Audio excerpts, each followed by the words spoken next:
বন্ধু বান্ধৱীসকল ৰাতিপুৱা হ'ল এতিয়া আকৌ মই এখন চব্জি বনাব ওলাইছোঁ। ইয়াত তেল দিছোঁ আগতে, এয়া পাঁচফোৰণ লৈছোঁ। মই চব আঞ্জাতে পাঁচফোৰণ দিওঁৱেই, আগতেও কৈছোঁ আপোনালোকক। আকৌ পিঁয়াজ ল'লোঁ, এনেদৰে ভাজিম।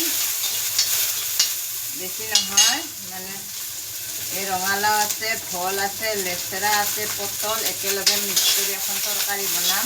মই খৰিত বনাই ভাল পাওঁ, সদায় খৰিতে বনাওঁ, সেইকাৰণে তৰকাৰীখন।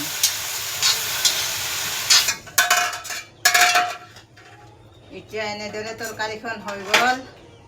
এয়া কালাৰ কেনেকুৱা হৈছে জনাবচোন আপোনালোকে। এতিয়া খাব লাগে আৰু। এনেদৰে ওলালেও তৰকাৰী হৈ গ'ল।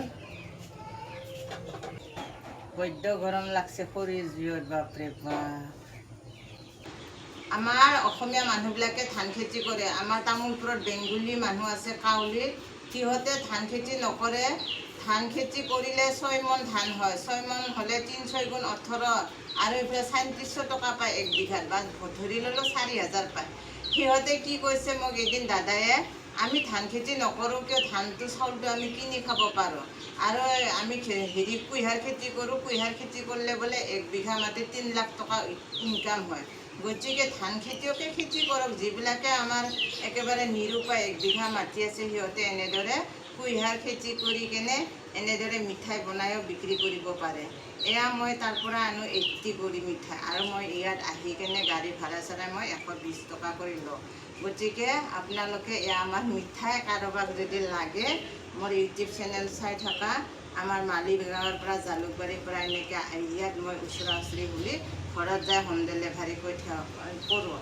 মই এই মিঠাইখিনি আছে, আজি 4খনে আছে।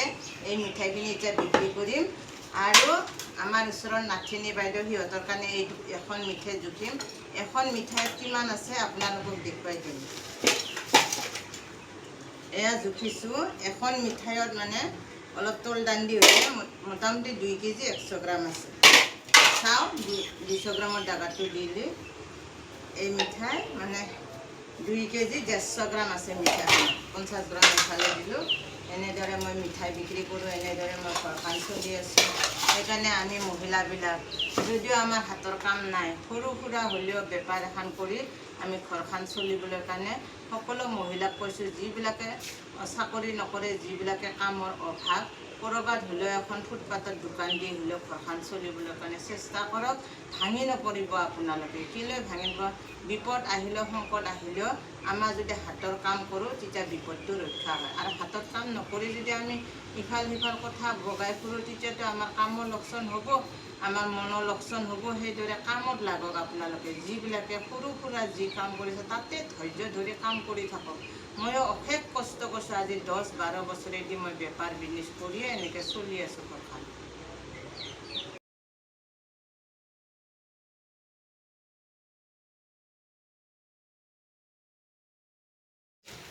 ওপৰত যাব লাগিব।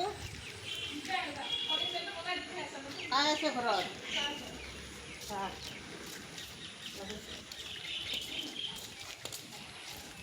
এই নাথিনী বাইদেউৰ ঘৰত মিঠাই দিম। বাইদেউ মন্দিৰত পূজা কৰি আছে, এতিয়া বোলে ওপৰত যাব দিছে ছাৰৰ ঘৰত।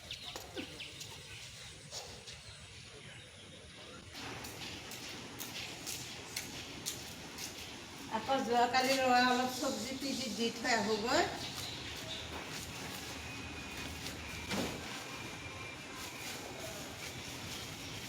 এয়া নাৰিকল আনিছিলোঁ, নাৰিকলো দিম।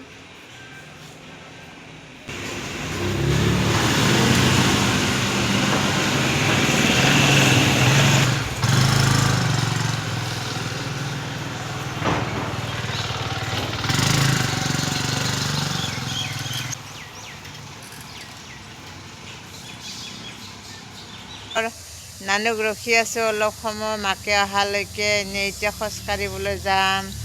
এনেদৰে নানু। হেল্ল' ফ্ৰেণ্ড, আহা। এয়া আমি নানু মই খোজকাঢ়ি আছোঁ এতিয়া। এই নাই যা অলপ ৰখ। হা নাই। এয়া বন্ধু বান্ধৱীসকল, আমাৰ জুবিন দাদাই ভাল পোৱা নাহৰ গছডাল কিছুমানে নাহৰ গছ চিনি নাপায়। ইমান ধুনীয়া নাহৰ গছডাল দেখিছেনে? ওপৰত দি ইমান ধুনীয়া গছডাল দেখিছেনে আপোনালোকে? এয়া হৈছে নাহৰ গছ। এয়া আজি মই দেখুৱালোঁ আপোনালোকক। কমেণ্টত লাইক কৰিব, মোক শ্বেয়াৰ কৰিব। ইমান ধুনীয়া আমাৰ এই ইঞ্জিনিয়াৰিং কলেজৰ এইফালেও ৰাস্তা আছে, কোৱাৰ্টাৰ আছে।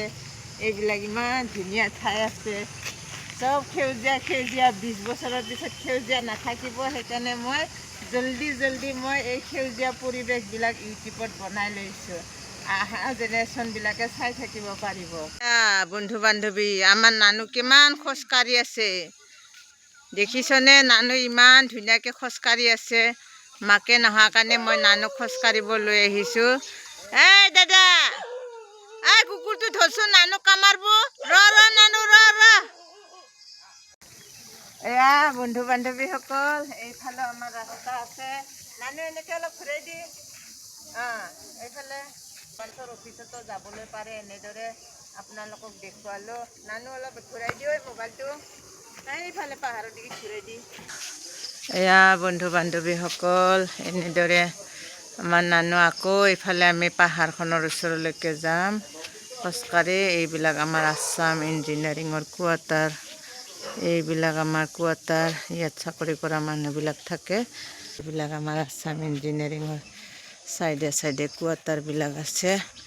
বন্ধু বান্ধৱী এনেদৰে দেখায়। আৰু এই ঘৰটোতে বড়ো মানুহ ঘৰ থাকে, আমাৰ গড়েশ্বৰৰ